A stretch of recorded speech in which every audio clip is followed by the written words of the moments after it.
Boa noite, pessoal, senhoras e senhores. É um prazer recebê-los nessa primeira edição no Café do Porto, do evento que já tem algum tempo, coordenado pela advogada Carmela Gruni, que se chama Café com Justiça. Esse evento é promovido pelo jornal Estado de Direito e a gente tem o prazer de receber aqui hoje o Dr. Matheus Marques, que vai falar sobre medidas cautelares. Esse é o primeiro evento de uma série que nós vamos promover a partir de agora, mensalmente. Espero que vocês gostem, aproveitem e desfrutem do café. Muito obrigada. Obrigada, Cacá, obrigada a todos que estão prestigiando hoje numa noite fria, né? E no meio de uma chuva, né, que a gente teve durante essa semana e no decorrer da semana.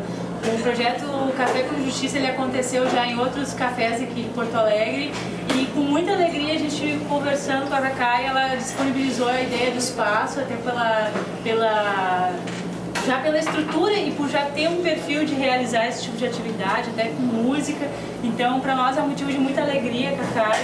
E para nós também é sempre uma satisfação assim, contar com os professores. Hoje o Matheus Marques, que é advogado criminalista, professor na Fundação do Ministério, escola, né, da Fundação do Ministério Público do Rio Grande do Sul, e tem mestrado e é especialista em ciências criminais pela PUC.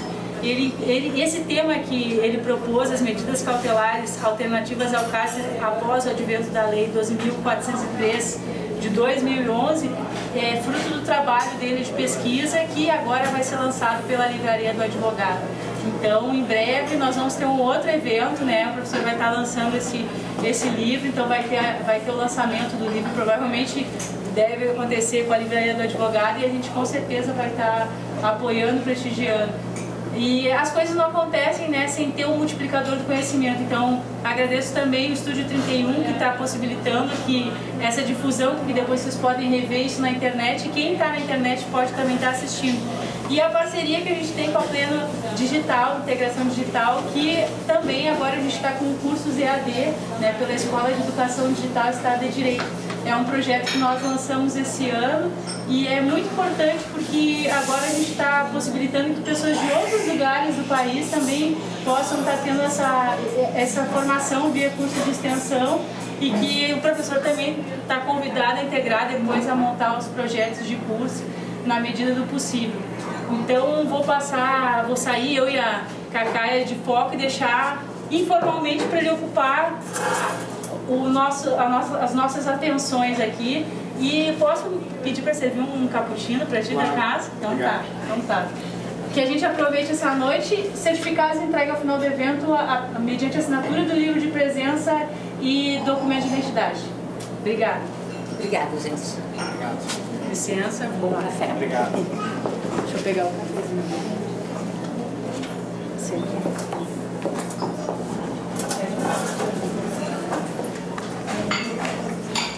Eu sou baixinho, preciso me sentir firme aqui no chão.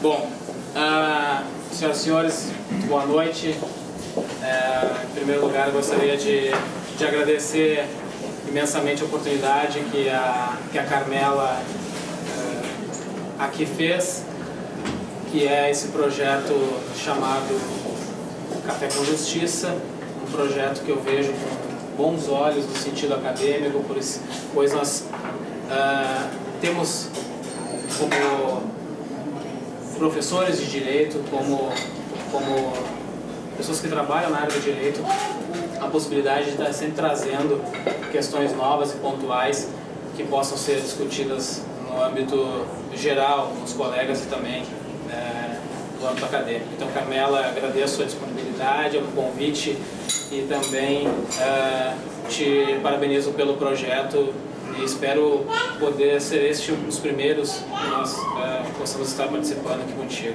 Agradecer a Cacá também pela disponibilidade do local, do espaço. Acho muito oportuno e também muito interessante quando nós temos esse tipo de parceria, tanto quanto informal. Muitas vezes as palestras jurídicas acabam sendo tão formais que acabam perdendo a graça ou muitas vezes até o foco. Então acho que esse projeto também visa essa informalidade, também é interessante para que nós propusemos um outro tipo de discussão, que é nada mais nada menos do que debater direito e justiça. Agradecer também a vocês pela disponibilidade, o frio, a chuva, os compromissos, e se dispuseram a estar aqui hoje para conversar conosco acerca de um tema que eu vejo como um dos mais importantes no cenário de um processo penal, que é chamadas medidas cautelares alternativas ao cárcere. Bom, mas antes da gente entrar nesse problema jurídico chamado medidas cautelares alternativas, eu já peço desculpas pela minha voz, eu passei uma semana inteira gripado, então estou um pouco afônico. Mas nós vivemos num país que clama todos os dias, através dos jornais, da mídia, seja ela escrita ou televisionada, clama por justiça. Uma mídia que expõe todos os dias problemas reais ou fictícios, muitas vezes, de um sistema carcerário em que diz e que preza por ser este o país da impunidade, o país do não dá nada, muitas vezes. O país de que as penas são rasas, de que as penas são ínfimas e que tem muita gente solta que deveria estar presa. Eu vejo isso com uma certa desconfiança quando leio ou quando eu ouço através da mídia esse tipo de situação. Porque vivemos num país, senhores, que hoje tem a 4ª maior população carcerária do mundo. Nosso país só perde para a China, Estados Unidos e ainda o Japão. China, Estados Unidos e Rússia, desculpa. China, Estados Unidos e Rússia. Nós temos hoje, no nosso cenário político-criminal, mais de 600 mil pessoas presas no nosso país. E essas 600 mil pessoas, 55% dessas 600 mil pessoas hoje não têm sentença penal condenatória. Não conhecem, muitas vezes, sequer a sua acusação. De tal sorte que faz com que muito disso se dê por falta de crédito de um poder judiciário que é encarcerador e um poder judiciário que, ao invés de ser imparcial, é completamente parcial. Isso traz uma problemática muito grande para quem é operador de direito e principalmente para quem trabalha na lida da advocacia, como é o meu caso, em que todos os dias nós temos que estar brigando, pelo menos com 2 polos do direito, que é o Ministério Público e também o Poder Judiciário, para que nós vejamos justiça sendo feita. Pois bem, e para vocês terem uma ideia disso, de 2004 até 2014, a nossa população carcerária ela aumentou 85%, passando de 80 mil pessoas presas para quase 604, 605, que é o que nós temos hoje. Ou seja, a forma que nós tivemos de encarceramento nesses últimos anos foi maciça. Nunca se prendeu tanto no Brasil, nunca se prende tanto. Vocês veem todos os dias aí que basta alguém praticar um ato ilícito, não importa qual é o ato ilícito, que nós queremos tirá-lo de circulação, nós queremos colocá-lo automaticamente aonde?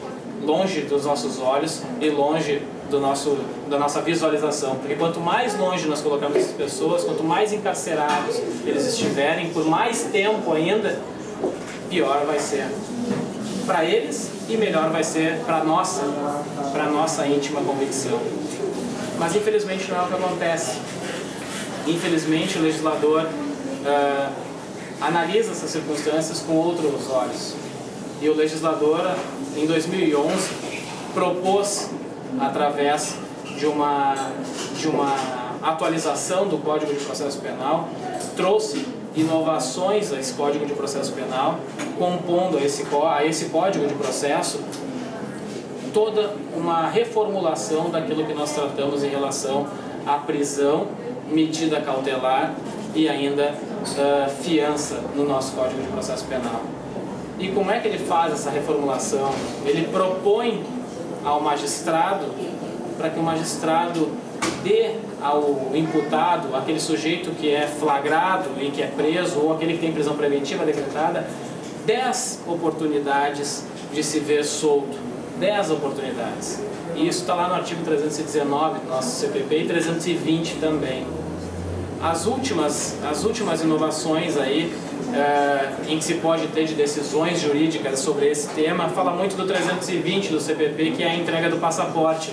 Hoje a gente vê muito nos crimes financeiros, nos crimes econômicos, que a primeira coisa que o magistrado faz quando tem um réu, um acusado, que tem um poder aquisitivo maior, é fazer com que conduza a sua liberdade pela entrega do seu passaporte. Ou seja, esse sujeito não vai se evadir no sentido de não ver a lei penal ser aplicada, ou não vai fugir ou não vai fugir e não ver o processo penal ser aplicado para ele. Nesse sentido é que o legislador busca alternativas para que esse sujeito responda à ação penal sem prejuízo para a aplicação da lei penal, e também faz com que esse sujeito, além de ver aplicada a lei penal, dá a ele a possibilidade de que, se estiver dentro dos requisitos autorizadores da liberdade provisória, possa ele ser autorizado isso. Mas como é que se faz essa questão? Como é que se estabelece essa questão de liberdade provisória com medidas cautelares e tal? Bom, pensou o legislador em que nós vivíamos numa celeuma processual até 2011, em que pautava-se uma bipolaridade processual, onde nós tínhamos ou a prisão ou a liberdade como regra. Nós não tínhamos um meio termo em relação a isso. Ou o sujeito estava preso ou ele estava solto. E o legislador veio e, nesse meio termo, inseriu essas 10 medidas alternativas, 10 possibilidades que tem o sujeito de se ver solto e, automaticamente, se vendo solto, ter condições dessa soltura. Ou seja, ele tem que ter compromisso com essa soltura. E esses compromissos vão além de um comparecimento periódico em juízo, que é o que de praxe acontece, e esse sujeito tem que comparecer periodicamente em juízo. Pode ser imputado a ele outras circunstâncias, como monitoramento eletrônico, ou mesmo proibição de se ausentar da comarca, ou mesmo até da sua residência, em relação a um período noturno ou diurno, se for o caso de trabalho laborativo, em períodos distintos.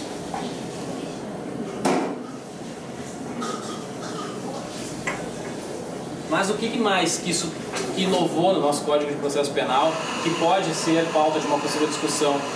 Bom, o que se pautou de novo no nosso CPP e que é muito inovador e que agora vem sendo muito utilizado é a questão da fiança. A fiança foi totalmente reestruturada no nosso Código de Processo Penal e foi dada para ela uma nova roupagem. E essa roupagem que foi dada para a fiança faz com que ela ganhe um poder muito maior que antigamente era dado. Hoje os delegados de polícia já fazem a aplicação da medida cautelar da fiança na própria delegacia. Antes não se podia fazer isso. Antes deveria ser entregue o auto de prisão em flagrante ou mesmo o mandado de prisão preventiva que fosse cumprido, etc. E o magistrado depois é que ia analisar, depois da imputação da fiança, que o magistrado analisaria. Hoje não, hoje na própria delegacia o sujeito é preso em flagrante. Se esse crime condiz com a possibilidade de pagamento de fiança, essa fiança já é paga e ele sai na hora. Ele não espera o magistrado conhecer a sua culpa e não espera uma possível decretação de uma liberdade. Automaticamente ele já sai da delegacia. Isso, de certa forma, traz para o processo penal uma possibilidade que se tem de se ver menos gente presa, de ver menos encarceramento e dar ao processo penal uma conotação mais séria. Ou seja, o sujeito pratica um ato ilícito, ele tem que ser punido por isso, a ideia é que ele seja punido por isso, mas o Estado, através de um órgão competente, que é um delegado de polícia, uma delegacia de polícia, vendo que aquela situação pode ser realizada ali mesmo, já faz todo aquele procedimento na hora. Depois só manda isso para o Poder Judiciário, que vai depois aplicar a lei penal dentro das suas características e dentro da sua peculiaridade. Isso é muito importante e muito interessante. E vem sendo pauta de imensas discussões para quem trabalha com o processo penal, porque todos os dias nós vemos que as medidas cautelares elas estão inseridas em alguma situação dentro do nosso ordenamento, em alguma circunstância. Hoje, a que mais tem importância hoje dentro dessa aplicabilidade são as chamadas audiências de custódia. A audiência de custódia é um pacto que o Brasil ratificou, um pacto de São José da Costa Rica, ratificado pelo Brasil em 1992, que passou a ter validade no Brasil aqui nessa data, em 1992, mas que não vem sendo aplicado no nosso país. E depois, em 2015, através de um projeto número 554 do CNJ, ele passa a ser implantado nas capitais do nosso país. E o que se trata a audiência de custódia? E por que eu faço esse link com as medidas cautelares? Porque a audiência de custódia nada mais é do que a primeira apresentação do preso ao seu juiz, ao juiz natural que vai julgar a sua causa. Então, quando o sujeito é preso em flagrante delito, ele é encaminhado ao juiz que vai ser o seu julgador, ao juiz natural do seu processo. E aquele juiz natural do seu processo é que vai dizer, em relação àquela prisão, se primeiro há uma necessidade de proporcionalidade nessa prisão e se essa necessidade de proporcionalidade autorizam a manutenção dessa prisão ou mesmo a soltura desse sujeito, que pode ser uma soltura plena, em que o juiz não estabelece condições ao imputado, ao flagrado, ou ainda um outro tipo de liberdade provisória, em que o juiz manifesta, através de um decreto, através de uma decisão, a imputação de uma ou tantas medidas cautelares que forem o caso. Ou seja, senhores, nós estamos vendo aqui que as medidas cautelares elas estão inseridas não só no processo tradicional, mas como também nas inovações que o nosso próprio ordenamento jurídico processual penal vem trazendo ao longo do tempo. E essas alterações que o nosso ordenamento jurídico vem trazendo ao longo do tempo faz também com que o nosso Código de Processo Penal tenha uma amplitude na sua aplicação. E aí nós também temos, além da aplicabilidade dos artigos 319 e 320 do CPP, nós tenhamos também outras medidas cautelares que estão inseridas em leis penais especiais, que é o caso da Lei de Drogas, onde nós temos uma medida cautelar necessária inserida na Lei de Drogas. Nós temos no próprio Código de Trânsito uma medida cautelar que restringe, que suspende a habilitação do sujeito que é preso em flagrante delito quando há um crime de trânsito. Nós temos ainda na Lei de Probidade Administrativa requisitos autorizadores para uma possível medida cautelar fora da prisão. E também temos, muito importante e salutar, a sua aplicação dentro da própria Lei Maria da Penha. A Lei Maria da Penha é essa que, além das medidas protetivas que se dão à vítima, a Lei Maria da Penha ainda protege através de medidas cautelares, ou faz com que aquele sujeito, através de medidas cautelares, não venha a se aproximar da vítima. Que aquele sujeito que foi o agressor não se aproxime, não se utilize dos mesmos espaços da vítima, ou seja, faz com que esse sujeito fique quanto mais tempo longe dessa pessoa, ou quanto mais distante essa pessoa, maior a sua aplicabilidade. Então vemos que são medidas extremamente urgentes, necessárias para a aplicação do melhor direito processual. E quando o magistrado estabelece essa regra e faz valer essa regra, nós estamos diante de um bom processo, nós estamos diante de um bom direito. E fazer um bom direito processual hoje é muito difícil, principalmente aqui no Rio Grande do Sul, onde das 8 câmaras criminais que nós temos no Tribunal de Justiça, apenas uma delas tem um viés garantidor. Não estou falando de garantista. Garantista todos nós somos, basta que nos coloquemos sob o viés de um criminoso. Se nós praticarmos um crime, nós queremos sempre que as garantias sejam respeitadas a nosso favor. Agora, quando os outros praticam, nós não gostaríamos que essas garantias fossem dadas. Nós gostaríamos que esse sujeito ficasse o mais tempo possível preso ou longe do nosso convívio. Mas todos nós somos garantistas, mesmo que seja para nós próprios. Somos garantistas. E nós temos hoje dentro do tribunal apenas uma Câmara que respeita as garantias. As outras 7 câmaras do nosso tribunal estão desrespeitando de forma muito, muito forte esse procedimento que é a lei, que é autorizado e que de certa forma deveria ser respeitado pelos magistrados. Pois bem, e por que é desrespeitado? E por que os magistrados não vêm cumprindo com essa aplicabilidade, a aplicação da 12.403? Por que isso? Porque existe no nosso cenário jurídico uma questão de tratar o réu como seu inimigo. Nós temos isso. Infelizmente, nós tratamos o réu como nosso inimigo. Quando um advogado criminalista está sentado ao lado do réu, seja no plenário de um júri, ou seja numa sala de audiências, esperando o julgamento desse sujeito, nós temos, infelizmente, e isso é do ser humano, não não é de cada um de nós, é do ser humano. Infelizmente, nós passamos a fazer uma alusão de que aquele sujeito, aquele advogado, é igual ao seu cliente. E de que aquele advogado é tão criminoso quanto o seu cliente. O que me traz uma tristeza muito grande pensar isso, porque quem defende direitos e garantias, que pode ser de qualquer um, não pode ser tratado como seu cliente. Eu não pactuo com aquilo que ele faz, mas a mim foi dada a possibilidade e foi dado o crédito de poder defender alguém.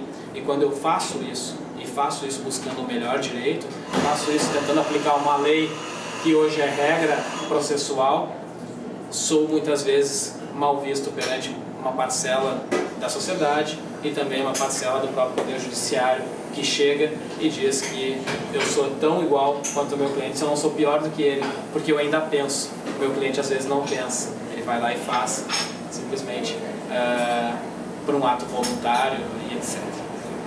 Mas bem, passado esse desabafo pessoal, como que se aplica as medidas cautelares? Bom, diz a regra do nosso Código de Processo Penal que se aplicariam para as penas, para crimes com penas de até 4 anos, ou seja, crimes com penas leves, crimes com penas não tão gravosas, para crimes não tão urgentes, não tão graves assim. Mas o que a gente tem visto hoje em dia e tem percebido perante os julgados, principalmente do STJ e do STF, é que a sua amplitude, que a amplitude dessas decisões para crimes mais graves vem sido também estabelecida em relação à quantidade de massa carcerária que nós temos hoje no nosso país. Nós temos ali na Avenida Rossi, número 1100, um lugar que recebe pessoas e que segrega pessoas, que deveria ser um espaço para 1.800 pessoas e hoje tem em torno de 5.000. Para vocês verem o que é essa realidade na nossa massa carcerária. E a 12.403 vem para tentar frear isso, para tentar dar ao juiz, dar ao magistrado uma nova possibilidade de conceituação em cima daquilo que ele pensa a respeito de uma prisão ou mesmo da liberdade de alguém. E o magistrado, os tribunais hoje em dia vem decidindo, mas vem decidindo muito cautelarmente em relação a essas medidas. Cautelarmente no sentido de que para os crimes sempre menos graves, nunca para aqueles mais graves, nunca para aqueles mais propensos a uma reiteração e etc. O que traz também para o magistrado, para quem aplica o direito, a necessidade que ele tem de analisar cada caso e de decidir em cima de cada caso, e decidir pontualmente em cima de cada caso.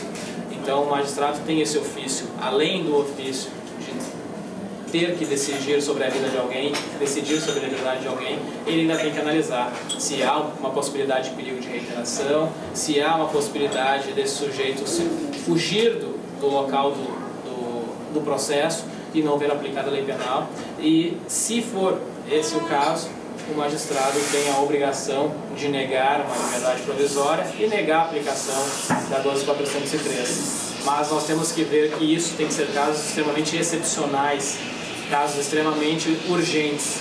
Para os demais, para todos os demais, a prisão é exceção, a liberdade é a regra. E não é o que a gente tem visto ser aplicado aqui, principalmente aqui no Rio Grande do Sul, onde os nossos tribunais prendem com uma voracidade muito grande e acreditam muitas vezes que o sujeito que fica preso durante 2 anos, sem que o processo tenha terminado, sem que o processo seja totalmente instruído, não exista aqui um constrangimento legal em relação ao excesso de prazo. E isso a gente tem visto cada vez mais.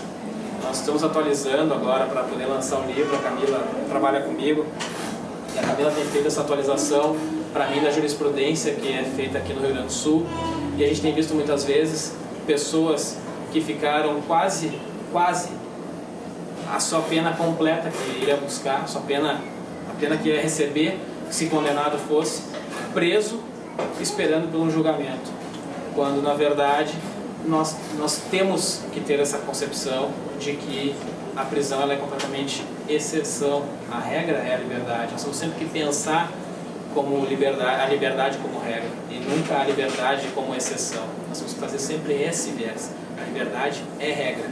E os magistrados, infelizmente, não vêm pensando assim. E não vêm pensando assim, e quando não pensam dessa forma, aplicam primeiramente um mau direito e segundo, deixam de aplicar a própria lei processual penal, que autoriza, de certa forma, a utilização dessas medidas cautelares alternativas. Pois bem, e o que se busca? O que nós buscamos num futuro analisar a aplicação dessa lei? Busca-se sempre pautar que uma lei processual que é nova, ela tem 5 anos hoje, demorou aqui no Rio Grande do Sul 4 meses para o primeiro habeas corpus ser concedido com a utilização de medidas cautelares, ou seja, os nossos magistrados eles não têm amadurecimento jurídico ao ponto de poder acreditar que a mudança legislativa deve ser utilizada a partir do momento que há essa promulgação, e essa falta de amadurecimento faz com que nós mantemos uma forma anacrônica de pensar esse julgador, ou seja, esse julgador ele não pensa de uma forma diferente, ele pensa de um único viés, um viés encarcerador e inquisidor. E ele, se para ele esse viés encarcerador e inquisidor tá bom, ele não precisa mudar, ele não precisa alterar o seu modo de decidir, porque segundo ele decide conforme a sua íntima convicção. E aqui está um problema muito grande nas decisões jurídicas, quando nós temos que decidir conforme a nossa íntima convicção e não decidir de acordo com aquilo que a lei manda. Por que nós temos lei, então, se a lei não é respeitada? Por que nós temos um Código de Processo Penal que dá condicionamento à aplicação de uma lei se ela não é respeitada? Onde nós vamos chegar com isso? Não se sabe, não se tem certeza, mas só se conhece, ao menos, de que esse direito vem sendo cada vez menos utilizado. E esse direito, sendo cada vez menos utilizado, traz enormes prejuízos para aquela pessoa que é considerada réu, para aquela pessoa que é considerada acusada de um crime. Seja ele um crime leve ou seja um crime grave. A lei é para todos e ela serve para todos. A sua aplicabilidade é que vai se dar conforme a situação jurídica que é exposta ali. Vimos aí nas últimas semanas um caso de um acidente de trânsito que aconteceu aqui em Porto Alegre, em que todos nós queríamos e gritávamos na rua: faltou ter passeata no Parcão ou lá no gasômetro pedindo a prisão preventiva daquele sujeito. Pois bem, a justiça vem e dá sua resposta para a situação. O delegado de polícia provavelmente ia pedir a prisão preventiva daquele sujeito. E o que a justiça vem, através de um bom juízo, através de um bom julgado, através de uma boa decisão, vem e faz? Reconhece que não existe a questão de um dolo e ainda reconhece que os crimes praticados no âmbito do trânsito têm que ser julgados no âmbito do trânsito, não julgados em outro lugar que não seja esse. Por que eu estou chegando a esse ponto? Para mostrar para vocês que não só falar sobre as medidas cautelares aqui é importante, mas falar da aplicação de um bom direito. E um bom magistrado, quando ele aplica um bom direito, ele respeita direitos e garantias fundamentais. E ele respeitando direitos e garantias fundamentais, ele ainda pode dar nova conotação ao fato criminoso, não reconhecendo esse fato criminoso como tal, ou ainda podendo sim aplicar as regras do jogo, que são as regras do CPP, que são as regras aqui estabelecidas em relação às medidas cautelares alternativas. Pois bem, e o nosso julgador, como é que ele se pauta a respeito disso? Como é que ele se vê em relação a isso? Se nós formos olhar a jurisprudência que o nosso Tribunal de Justiça hoje faz, aquilo que eles chamam de justiça, aquilo que eles decidem lá e que a gente vai no site do TJ e consegue ver, aquilo que eles chamam de justiça, nós temos 2 polos, nós vamos analisar esse tipo de julgador. O primeiro deles é esse juiz que é garantista, que defende a possibilidade do réu ser acusado formalmente da prática de um crime, mas dá a ele direitos e garantias no sentido de vê-lo solto, primeiramente, se for o caso, E por fim, se for a última ratio, a última possibilidade, aí sim, prender. E temos aquele juiz, aquele julgador, que vê o réu como seu inimigo fosse. Como tudo aquilo que o réu fez fosse uma verdade, como se tudo aquilo que estivesse no papel fosse verdade, e transforma aquele sujeito no seu inimigo particular, tirando dele a possibilidade de receber qualquer tipo de direito e qualquer tipo de garantia, inclusive a liberdade, que é, como já disse anteriormente, a regra do nosso ordenamento. E não pode ser nunca a exceção. A liberdade tem que ser sempre a regra. E nós temos esses dois tipos de julgadores. Dois tipos hoje, que causam um mal-estar muito grande para quem trabalha na seara do direito penal. E por fim, o que se pretende pensar acerca das medidas cautelares aqui? É uma circunstância completamente nova no nosso ordenamento. Nova no sentido de que ainda precisa se amadurecer a sua aplicabilidade e ainda precisa amadurecer a forma de pensar de um juiz. Como eu referi anteriormente, nossos magistrados pensam de forma anacrônica. Eles pensam de um único jeito. É difícil sentar com um desembargador no Tribunal de Justiça quando vai se impetrar uma ordem de habeas corpus e fazê-lo entender de que aquele sujeito merece receber medidas cautelares alternativas com a sua soltura. Por vezes, muitas vezes a gente faz aí pedidos de liberdade provisória ou ordens de habeas corpus, dando ao juiz e dizendo ao juiz, olha, solta, porque ele vai se comportar dessa forma, eu dou as condições que eu quero estabelecer, eu dou as medidas cautelares, eu apresento para o juiz um leque de medidas cautelares que ele pode imputar ao sujeito desde que ele solte ele. Ou seja, eu estou quase me prostituindo pedindo a liberdade de alguém. Eu estou dizendo para ele, faz que eu te dou o que tu quiser. Te dou. Tu quer que eu fique em casa, eu fico. Quer que eu use o dispositivo de monitoramento, eu uso. Quer que eu não saia da residência a partir do período noturno, não saio. O que mais que tu quer que eu faça? Eu faço qualquer coisa hoje. Hoje eu vendo a alma para receber a liberdade. E é uma coisa que, se nós formos pensar, nós estamos indo contra a nossa forma de atribuir a aplicação da lei penal. E quando nós vamos através dessa forma de pensar, nós estamos produzindo aqui um mau direito. E produzindo um mau direito, nós estamos fazendo um procedimento completamente inútil para a aplicação de uma possível lei penal. Por quê? Porque aqueles atores da seara criminal que deveriam dar exemplos, inclusive das alterações legislativas, e aplicar as alterações legislativas, inclusive para fazer justiça, cada vez menos tem sido feito nesse sentido. Cada vez menos tem se dado às pessoas submetidas a um processo criminal a possibilidade de vê-la responder em liberdade, ou liberdade condicionada, tanto faz, mas cada vez menos. É muito difícil, se prende muito, como eu já disse antes, se prende muito e se prende mal. Porque se formos analisar, essa má prisão que é feita, um dia ela vai ser corrigida, um dia ela vai precisar ser corrigida. E ela vai ser corrigida de que forma? Com outra injustiça, que é o que se faz hoje no final de um processo criminal. Quando se vê que o sujeito vai ser condenado porque aquele magistrado entendeu que aquele sujeito ficou durante todo o processo preso, o magistrado não vai aplicar a lei no seu mínimo legal, ou não vai aplicar a lei penal como ele deveria aplicar. Ele vai aplicar sempre no limite máximo de punição para poder, de certa forma, mascarar esse tempo que o sujeito ficou preso. E mascarando esse tempo que esse sujeito fica preso, ele faz também com que ele se sinta justiceiro e se sinta também fazendo justiça.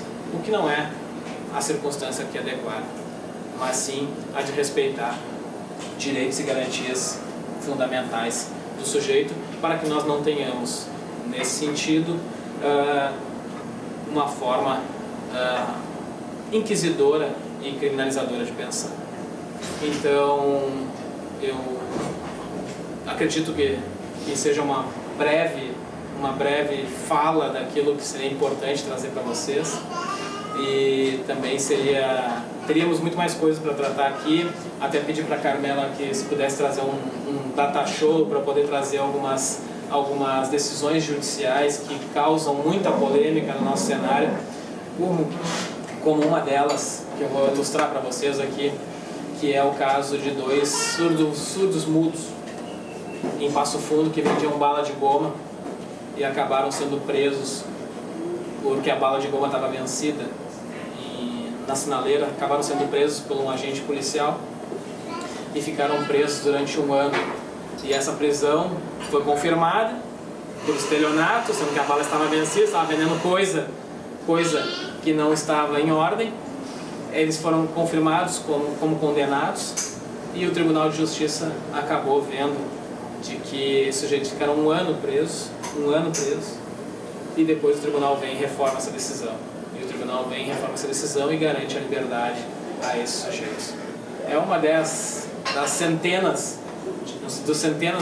de casos que nós teríamos aqui para tratar com vocês e que, se fosse disponibilizado, que infelizmente a gente não consegue por causa do espaço e tal, poderia ser uma forma de ilustrar essa conversa aqui. E assim como esse caso de Passo Fundo, nós temos aí outros 300. Tenho aqui a Ana, que foi minha orientanda, que trabalhou em relação a isso no TCC dela, que também viu poucas e boas em relação à jurisprudência, e que também teria lá um monte de caso para contar em relação a isso. Mas eu agradeço, primeiramente, Carmela, o convite, a disponibilidade de poder participar e poder, de certa forma, conversar com vocês a respeito de um tema que para mim é muito importante, que é falar de liberdade, falar de prisão. Talvez no campo do processo penal esse seja o tema de maior importância, porque nós sabemos o valor da liberdade e quem está preso sabe o valor do que é ficar segregado um dia que seja naquele lugar. Então eu me coloco à disposição, né, de vocês, sempre que for convidado, faço o impossível para poder comparecer, e me coloco à disposição de vocês também, em caso de que tenham algum questionamento ou alguma questão a abordar aqui. Então, muito obrigado pelo espaço.